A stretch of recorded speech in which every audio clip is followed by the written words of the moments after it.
Hello, this is Professor James Strickler, and this is a course in American government.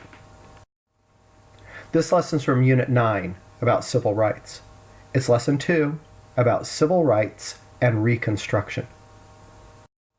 In this lesson, you'll learn about black codes, about Frederick Douglass, about the Equal Protection Clause, about Jim Crow laws, and about segregation. In the previous lesson, we talked about the American Civil War that took place near the middle of the 19th century. That war was fought over the issue of slavery. And in the end, the national government won and ended slavery in the southern states. We're now moving on to what is known as the Reconstruction era that took place in the decade after the Civil War.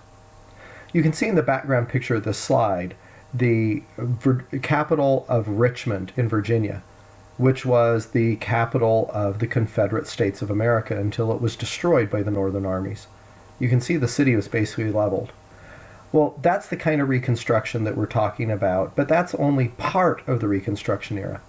Matter of fact, the greater part of it, particularly for a course like this and a lesson like this, is the political Reconstruction that took place after the Civil War. As the political norms of society were changed, including through the passage of constitutional amendments. In the previous lesson, we talked about the passage of the 13th Amendment, which ended slavery throughout the United States of America. Now, even though slavery was ended, it doesn't mean that the lives of blacks in the South was dramatically changed. Think about it. If you were a slave on a plantation in the South and suddenly somebody said you were free, what would be different about your life then? Okay, you're no longer owned by the person. You are free potentially to leave and go somewhere else. But are you actually going to leave and go somewhere else? You only have limited skills. So you're going to have to get a job somewhere since you're no longer a slave. Who are you going to get a job with? Quite likely the same farm that you were working on before. As a slave, you were kept alive by being given a hut to live in, a blanket to sleep with, some meals during the day, etc. Well, now as an employee, you're basically going to get the same things as your wages. So as a practical matter in their lives, for many of the freed slaves, life didn't change. But there was potential for change. Because they were free, possibly they could walk away and try to find a better life. So in the aftermath of slavery being ended in the South, Southern governments tried to figure out ways to keep these newly freed blacks under control. And they did that through a series of laws that were called black codes. The black codes were things like, let me give you an example, a vagrancy law, a law that essentially said you couldn't be unemployed. So if any black person was found off the plantation without any proof that they were doing some sort of work for someone, they would be considered in violation of this law. They would be arrested, they'd be assessed a fine, but they had no money to pay the fine. And so then they would be put to work off the fine. So basically, any black that wasn't found working on a plantation for some white former slave master was instead, in a sense, enslaved by the state to go do work for them. This is a way to try to keep the newly freed black population under control. So black codes were laws that treated blacks in ways like this, but did not apply to whites. That's why they were called black codes. They only applied to the blacks. So, for example, another common sort of black code was a curfew law. Whites could be out after dark, but not blacks. So these black codes treated the two races entirely differently. And they sprung out throughout the South in the aftermath of the freeing of the slaves as a way to try to maintain the social structure that had existed under slavery without actually having slavery anymore. These black codes were challenged by people like Frederick Douglass. Frederick Douglass was a man who had been raised in slavery himself and then escaped to freedom. He had essentially taught himself how to read and write, and it turned out that he was quite good at both. He became a very famous author and a famous speaker throughout the United States of America, who traveled around as one of the great advocates for the abolitionist movement to end slavery. After the Civil War was over, he was a prominent voice about what should be done about the situation of the freed slaves. Here in an essay that he wrote called Reconstruction, he talks about how the 13th Amendment didn't really reach the difficulty. It didn't really change the lives of the freed slaves because of things like the Black Codes. And then he goes on to say that the only way to really fix things would seem to be to have a despotic government run by a despotic will. Okay, now you got to realize what that word despotic means. This is something that you've actually learned about much earlier in this course. It's not a word that an educated man at this point in his life, like Frederick Douglass, would use on accident.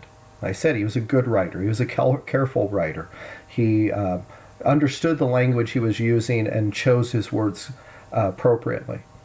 So if he uses despotic, he means despotic. It's a term that we learned earlier in this course when we talked about the different potential kinds of government that we could have. We talked about that one of the possible arrangements of government is to have rule of a single person. If that person was good, they might be called a monarch. If they were bad, they could be called a despot. So we're talking about an all-powerful force in government using its power to, in a bad way, wrong way, oppress the people. So as Frederick Douglass says, yeah, we've got this difficulty. Just freeing the slaves hasn't fixed things. But it seems that the only way to fix things is to have a despotic government. He's not saying we should have a government like that.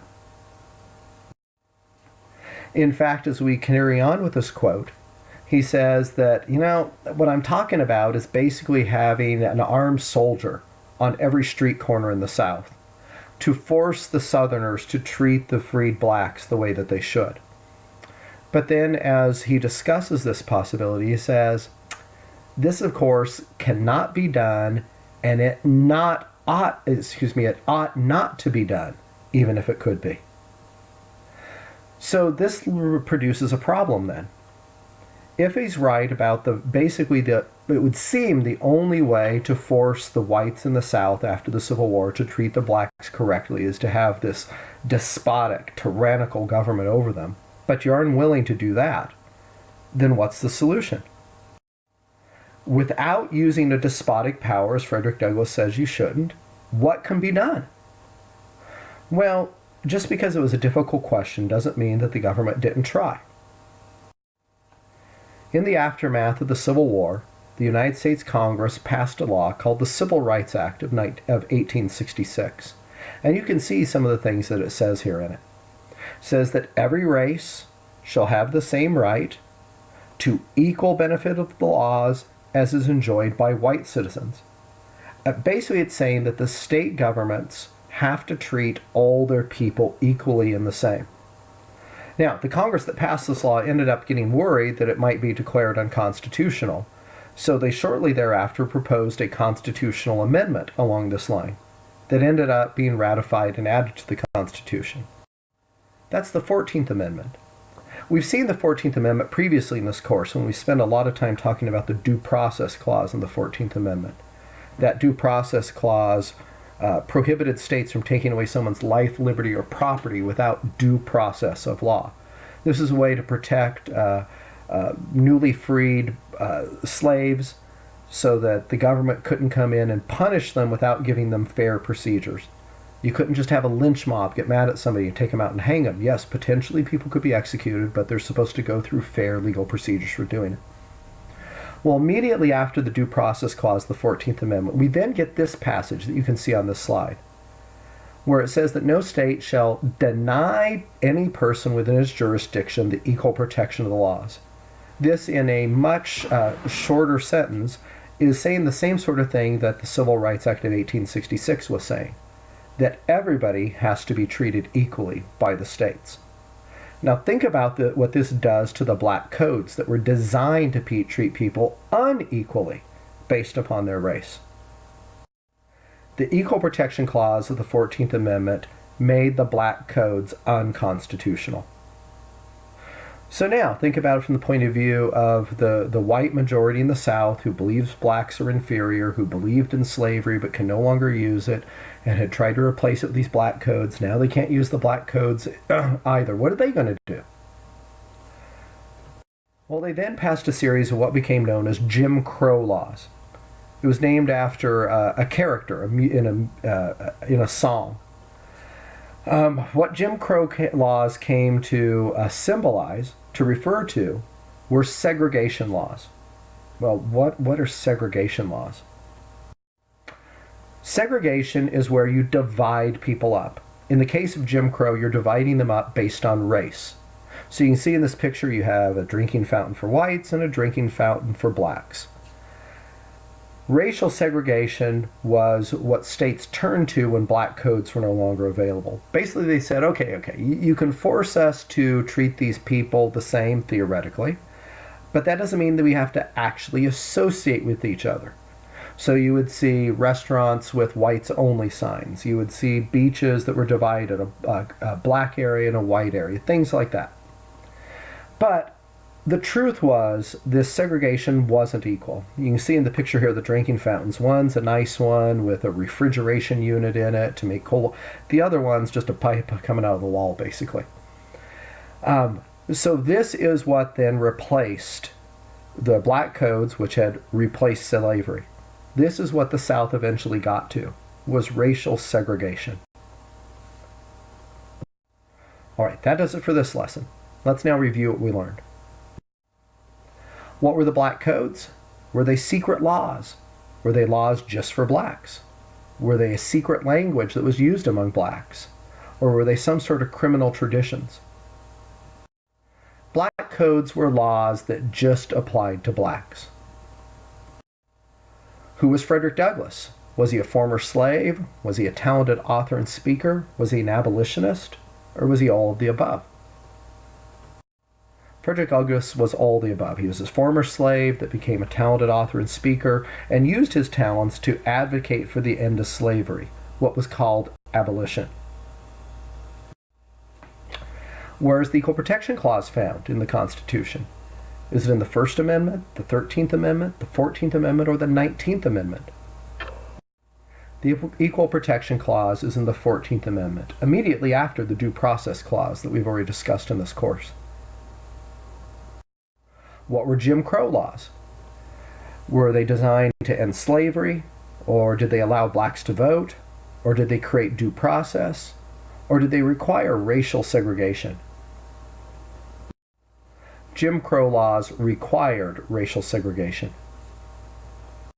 Well then, what is racial segregation? Is it state benefits given to minorities? Or is it interracial marriage? Or is it races being mixed together? Or is it separation based on race? Racial segregation is when you divide people up based on race. For example, saying, hey, black students have to go to this school, white students have to go to that school. All right, that completes that lesson. The next lesson will also be from Unit 9. It'll be Lesson 3 about voting rights.